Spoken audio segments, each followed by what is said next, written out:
question renouvelle celle déjà posée sur le même sujet lors du précédent conseil du 8e, le 23 février dernier. Depuis le 15 mars, nous savons en effet, grâce aux résultats de l'étude menée par la plateforme de recherche technologique Virmext, à l'initiative de la région Rhône-Alpes, que les filtres HEPA présentent une efficacité à 99% et que les particules de la Covid-19 piégées n'offrent une résistance que de 48 heures, ce qui permet d'assurer la maintenance des filtres sans risque de contamination des manipulateurs. Lors du précédent conseil, donc le 23 février, vous m'aviez répondu, il s'agit des capteurs de CO2 bien sûr, que vous attendiez de disposer de certitudes scientifiques pour éventuellement projeter d'installer ou non des capteurs de CO2 et des purificateurs d'air dans les écoles maternelles et primaires. Ma question est donc la suivante, puisque c'est vrai que c'est un sujet qui est récurrent. Tout est fait pour maintenir les écoles ouvertes et les purificateurs d'air font partie potentiellement du dispositif. La région Île-de-France a l'air aussi de maintenant s'intéresser de très près au sujet en subventionnant l'installation de purificateurs d'air dans les lycées.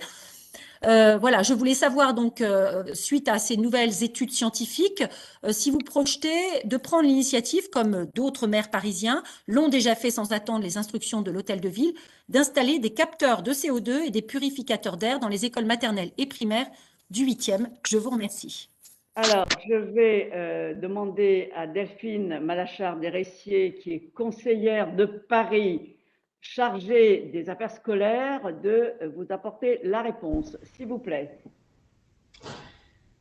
Merci, Madame le maire. Chers collègues, Madame Lécuyer, concernant les capteurs de CO2, la ville de Paris va lancer une expérimentation dans 2 écoles de l'arrondissement.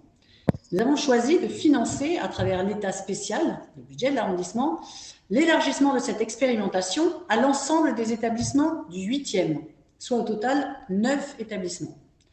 Début avril, nous allons avoir un échange avec le prestataire pour la mise en place de ces capteurs. Il faudra ensuite assurer la formation du personnel enseignant et de la DASCO pour leur bonne utilisation. Alors pour mémoire, ces capteurs permettent de savoir quand une pièce doit être ventilée afin de limiter la circulation du virus dans la pièce. En effet, plus l'air est concentré en CO2, plus il y a de chances que le taux de microgouttelettes, vecteur du virus, soit élevé.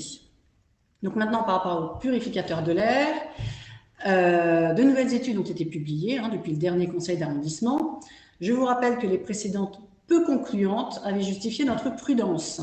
Ces nouvelles études plus rassurantes tentent ainsi à démontrer leur pertinence sous réserve de choisir du matériel adapté. Aussi, nous nous sommes rapprochés du dispositif mis en place par la présidente de la région Île-de-France, Valérie Pécresse, et grâce à la centrale d'achat de la région Île-de-France, nous allons donc prochainement équiper les réfectoires et bien évidemment, nous vous tiendrons au courant de ces installations.